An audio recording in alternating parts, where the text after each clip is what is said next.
Howdy, friends. You guys might have seen that while the atrocities were still taking place, there were 30 groups at Harvard, student groups, that collectively came together and formed a consensus that Israel was 100% responsible for all the atrocities that they were experiencing. This is an intuition that is so predictable within the secular, highly educated mind that Israel is always the one to blame, and that the Palestinians are always the victims, and that no matter what atrocities happen, it's always Israel's fault. There's a particular reason why this is so pervasive, particularly at universities or amongst the highly educated secular people in the West. And I want to kind of unpack where this intuition comes from. And I want to make clear, guys, my comments on this is all going to be about moral intuitions. I'm not going to talk about the incredibly complex geopolitical history here in these comments.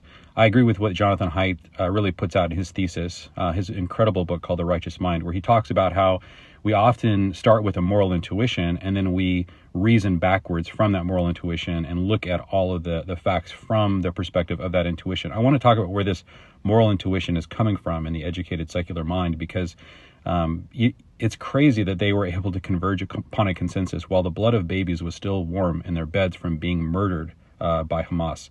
To be able to say that this is all Israel's fault, that is a moral intuition. That is not primarily coming from reasoning.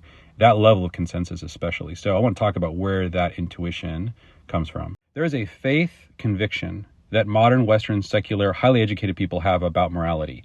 And that is that we are all born good, that everyone has basically the same moral intuitions, and to believe anything different is racist. And so imagine if you believed everyone in the world is good, born good, and has those basic same moralities you do. They think about morality the same way you do. Then the only possible explanation for why somebody would, for example, kill a baby is they must be so oppressed that something drove them to that act, because they're like you. They have the same morals you do. And to believe anything different is racist. And so you believe this, and therefore you have to blame the oppressor. That's the only possible explanation within this framework, within this way of thinking.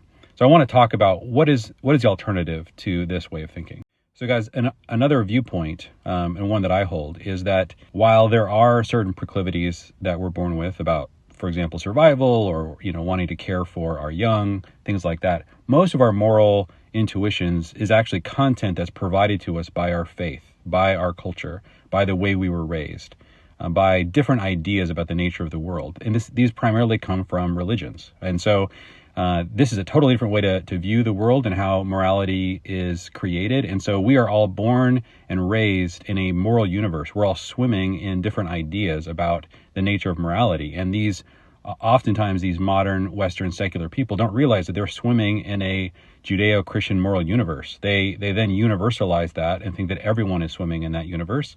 And so they can't believe how other people think.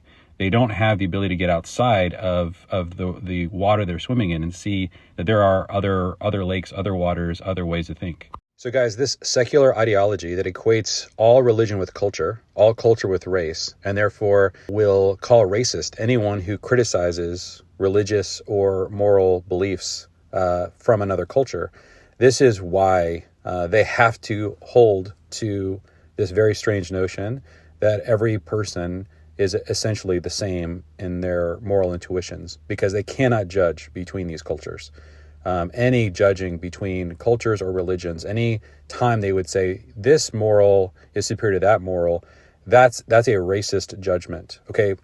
And so because they've categorized it that way, they cannot judge the actions that are happening in the Middle East according to their actual root causes. And the root causes are the various religious beliefs. They can't look there for the answer, and so they'll never find the answer. So I'm going to do something that these highly educated secular people think is racist, which is I'm going to look at some actual moral beliefs and try to determine, at least for myself, what I think is superior. Obviously, and I'm coming from the perspective of my moral beliefs, and so you can take that for what it's worth. But one of the beliefs that within Islam, for example, that I wish didn't exist but does, is that there is a belief that it's morally positive to reenact the resentments of a previous generation and then pass it to the next generation. Probably the best example of this is within the Shiite community. There was a murder that happened 1400 years ago where the leader of the Shiites, his son was killed by the Sunnis. And so every year in Iran, they pour red paint on their children, and then they march around and stoke the resentment about that murder that happened 1400 years ago. And they make sure the next generation feels the full weight of that resentment as if it happened yesterday. And so, guys, this idea of packaging resentment multi-generationally, I think is just a bad idea.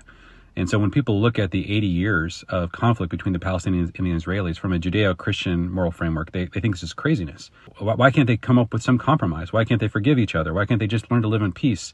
But guys, the fight between the Sunnis and the Shiites have been going on for 1,400 years.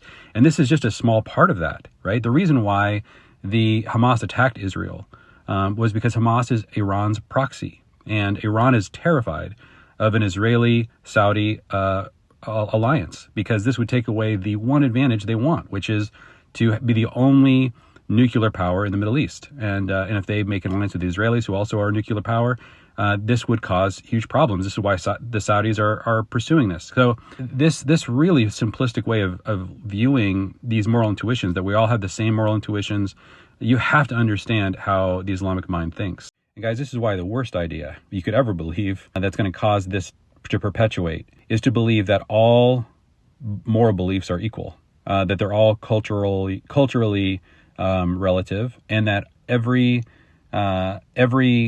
judgment that you ever make about the nature of morality is racist if you are judging between different religions. That's a terrible idea, and that is where these secular, Western, highly educated people, that's what they believe. And this is why they are coming to these, what seem to many of us to be just insane conclusions. And guys, just to put my cards on the table, this is why I believe the gospel. This is the only hope. There is no other hope. And these secular, highly educated people, they do not have hope outside of the gospel. And that hopelessness is driving them to these kinds of beliefs. But in the gospel, guys, we do have a pathway to forgiveness. We do have a pathway to healing. We do have a way to love our enemies. We do have a Savior who died on a cross, crying out for the forgiveness of those who were crucifying him. As hard as it is to hear, and hard as it is to believe, and as hard as it is to follow Jesus, that's the only pathway forward. But that also allows us to say that evil is evil, that it's real, that it's dangerous, and that it must be confronted. But have hope for those who perpetrate evil, because we're all, according to the gospel, we're all in that position. It's not that we're all good, it's that we all are infected with evil, and we all equally need salvation.